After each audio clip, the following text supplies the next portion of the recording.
Welcome back, ladies and gentlemen. For those new here, my name is Stefanos and I'm a PhD candidate in chemical engineering at Western University, and my mission is to empower and inspire for a better tomorrow. So today's episode is going to be diving into mindfulness, and this is something that has become ever more relevant to myself, which I will delve into a little bit deeper in just a moment. But the reason I want to touch on this is because stress has become a very prevalent issue in today's fast-paced world, and many people suffer from physical and emotional tolls of stress on a daily basis. So I think it's especially critical that we all take the chance to actually practice some mindfulness on a day-to-day basis to improve our mental well-being. So the purpose of today's episode is to explore mindfulness as a tool for managing your stress and for managing your emotional response to certain stimuli. And this is, like I said, something that's become very relevant to me because recently, and quite unfortunately, I lost my job at a very bad time, and one of the only things that kept me grounded in that period of uncertainty where I felt like my foundation had been pulled out from under me was my ability and my practice that I stuck to mindfulness.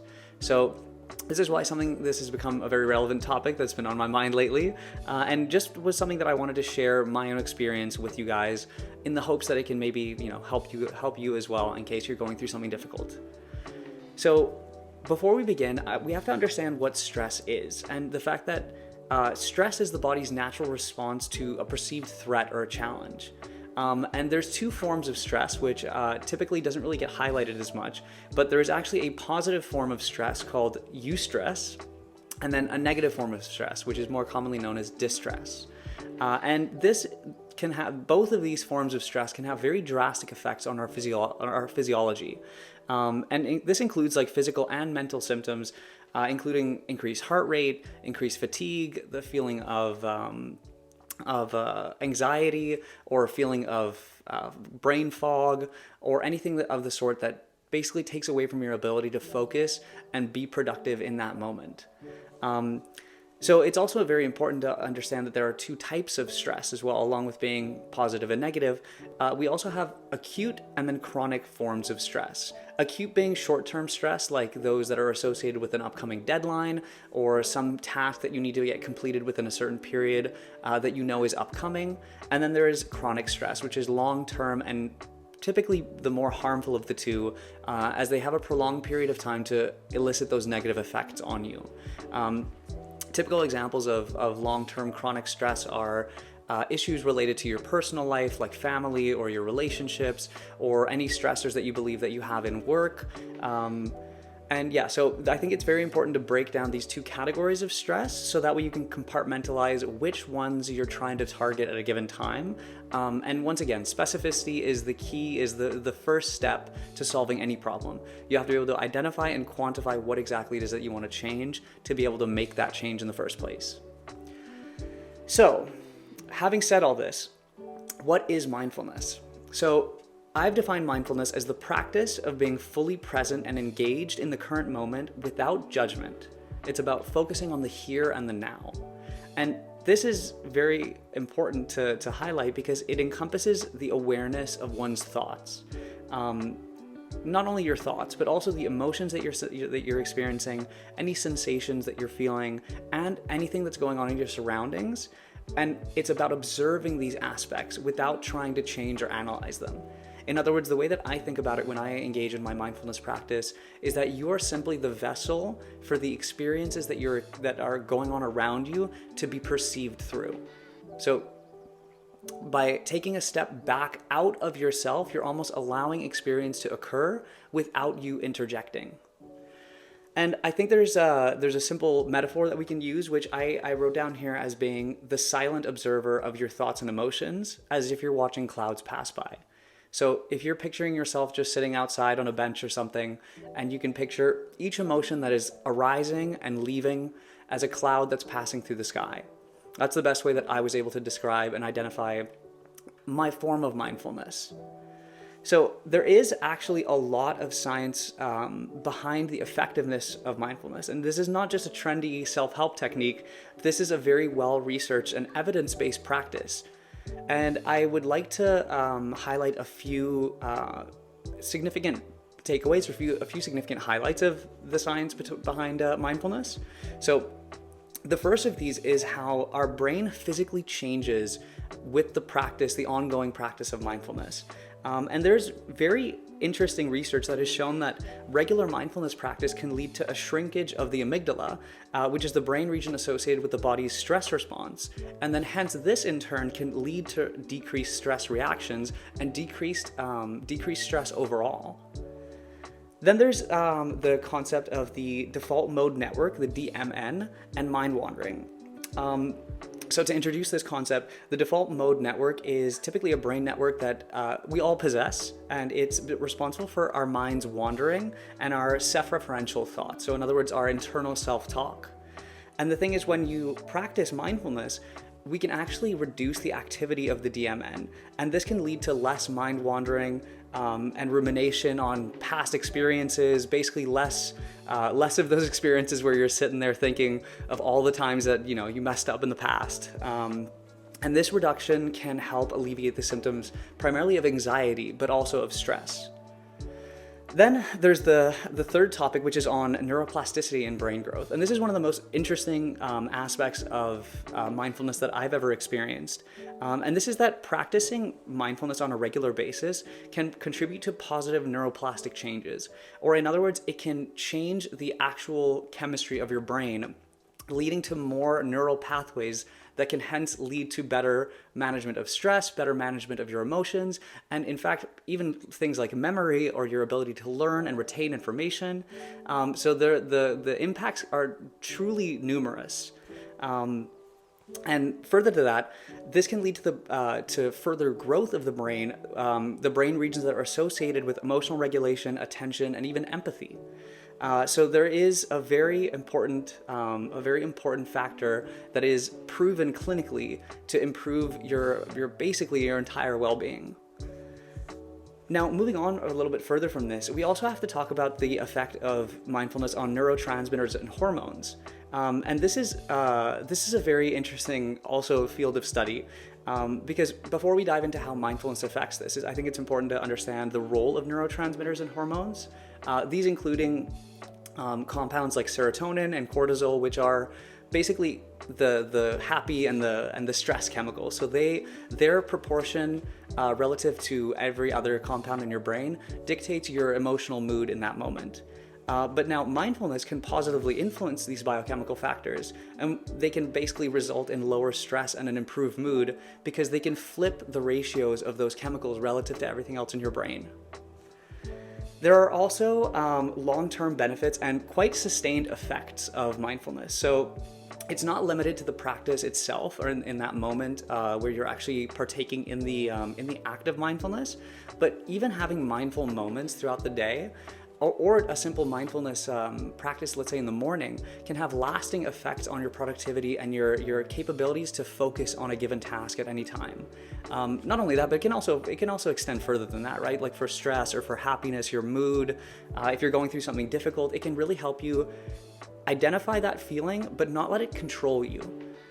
So that is a very important thing that I wanted to highlight.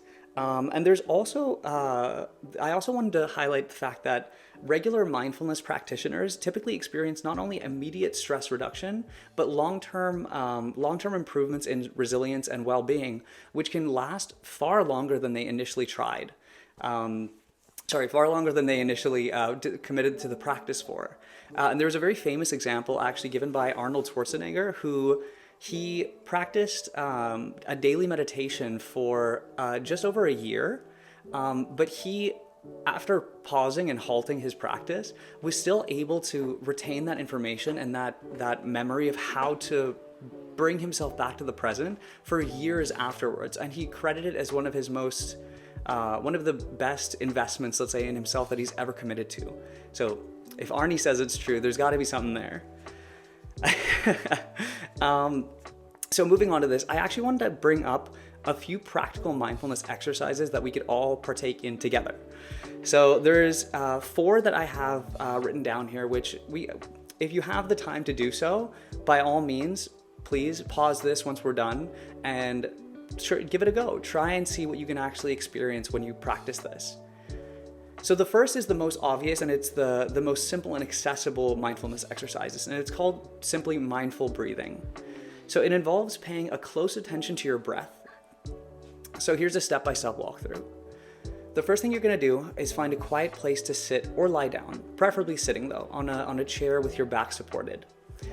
Then you want to close your eyes and focus your attention on your breath as it appears, as it enters your body, and as it leaves your body.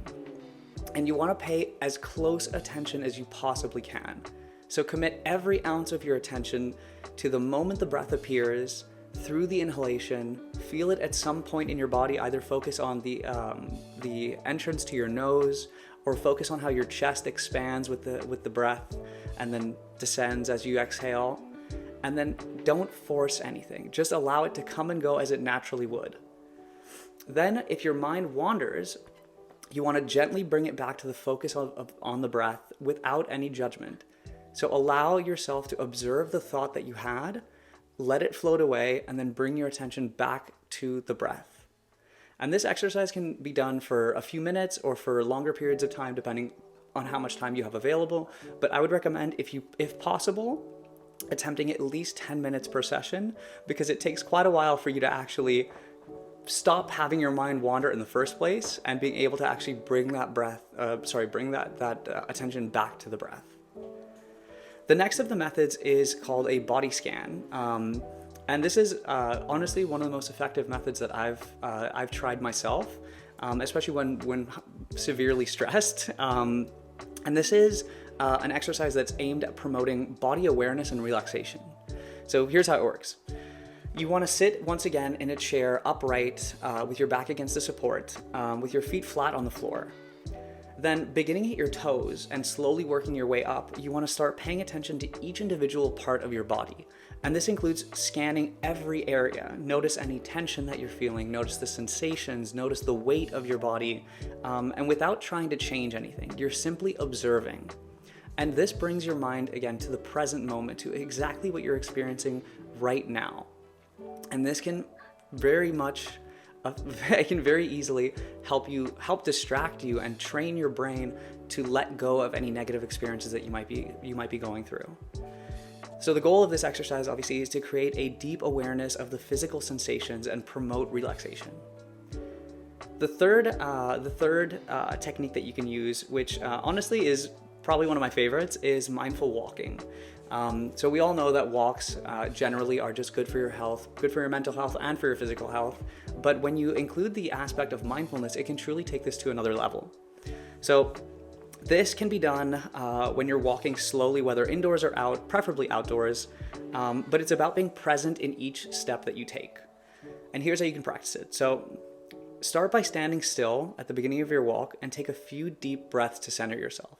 If you can, practice that mindful breathing to focus yourself. So again, 100% attention relegated to the inhalation and the exhalation. Then begin walking, but slowly and deliberately. And then pay attention to the sensations of your feet as they lift, move through the air, and make contact with the ground. And again, you're trying to commit as much attention to each step, to each act as possible to keep you in that present moment.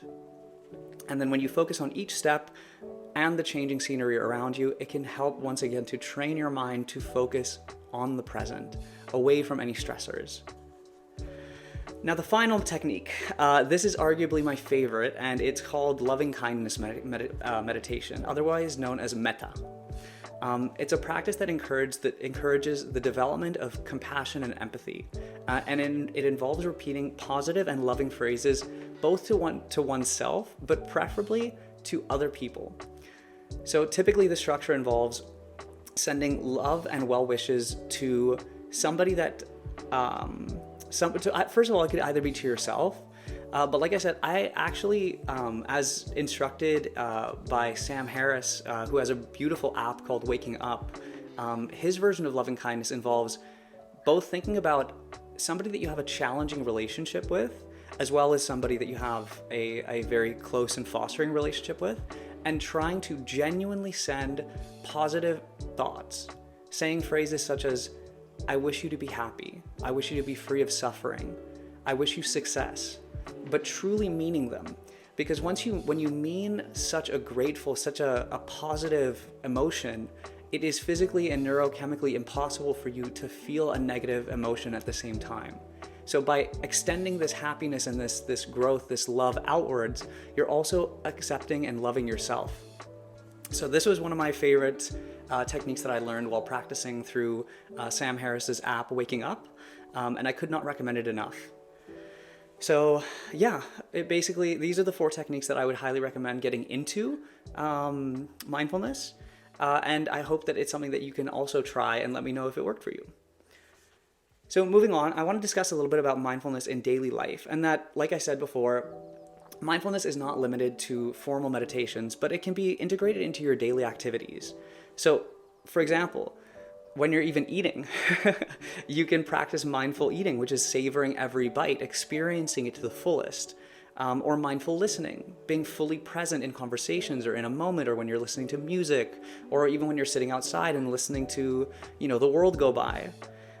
There's even mindful commuting, noticing the world around you while you're on your commute and paying really close attention to details that you would otherwise miss because your mind is wandering and following, anything else that's going on in your head.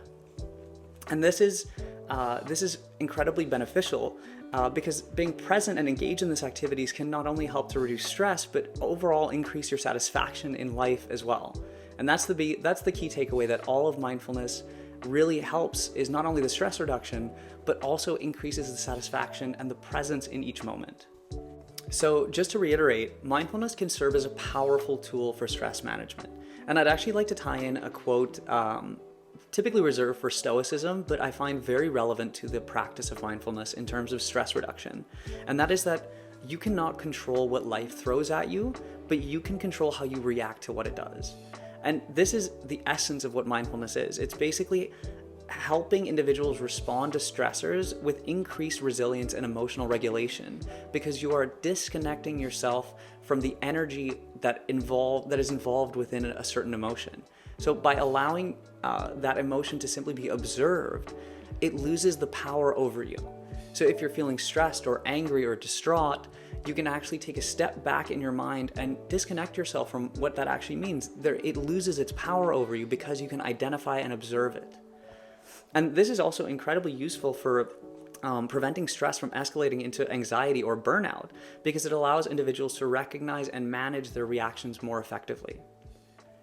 Now, there are quite a few common misconceptions about mindfulness, such as, for example, racing mind or impatience, or the belief that it requires a completely empty mind or requires a certain setting or space. But it's okay. That's the whole point of practicing mindfulness, is understanding that the situation doesn't need to be perfect, because life isn't perfect. When you are able to still calm your mind in those moments of hectic things going on and everything, that is when you truly see the prime benefits of them. There's also quite a bit of resistance that you could find. For example, a lot of people find themselves very skeptical towards the technique, or people find it challenging. But the key to this is consistency. I was one of the biggest skeptics towards mindfulness that I knew at the time. I thought it was just wishy-washy self-help talk that was just, for hippies and that kind of thing. But once I truly started to delve into it, especially after reading a lot of books related to high achievers in all aspects of life, one of the key common factors that I saw in all of their lives, or most of them at least, I don't want to say all, was some sort of practice that involved mindfulness. So there was something that they were all doing right. If they were all at that level of peak performance in whatever field they were pursuing, and that was a key constant throughout all of them, there was something that I needed to investigate. And it truly does have all of the power that you can imagine and that you hear about, and more. So there's actually a couple steps that I'd like to suggest, that if this piqued your interest, that you can actually pursue further study or further research or practice in. So there are a plethora of books and articles and websites that can direct you towards how to practice your mindfulness, but I'd like to direct you towards 3 apps that I found very useful. The first is Calm, which is a guided meditation app. The second is Headspace, which is also a guided meditation app. And the third is Waking Up by Sam Harris, which is also a guided meditation app. Waking Up, I could not recommend more. Sam Harris is an incredible neuroscientist from Stanford University, I believe, and he has really created something special with this app. It is one of the most calming, soothing, and just empowering apps that I've ever used, and I could highly, highly recommend downloading it. And to give you an idea of how trustworthy I find this information, the actual app requires an annual subscription if you want to use it past the free trial.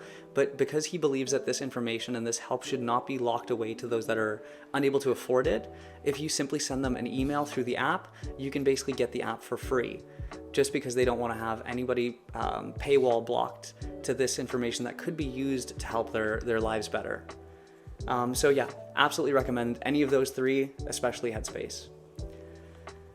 So to summarize, I just want to emphasize that mindfulness is a learnable skill with multiple benefits in terms of stress management, improvement in quality of life, and all in all, just improving your mental well-being. So I truly hope that it's something that you can all take a step into exploring, at least coming up with your own conclusions, whether it works or does not for you.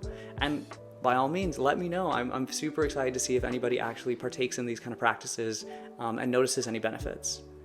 So absolutely, give it a go, let me know. And once again, I would like to thank everyone for tuning in. This is a dream come true to still be able to do this. And I'm very, very grateful that you're tuning in and sharing your thoughts and listening. So yeah, thank you very much. If you enjoyed this episode, please like, favorite, share with anybody that you think this would help. And yeah, I will see you all in the next episode. Peace.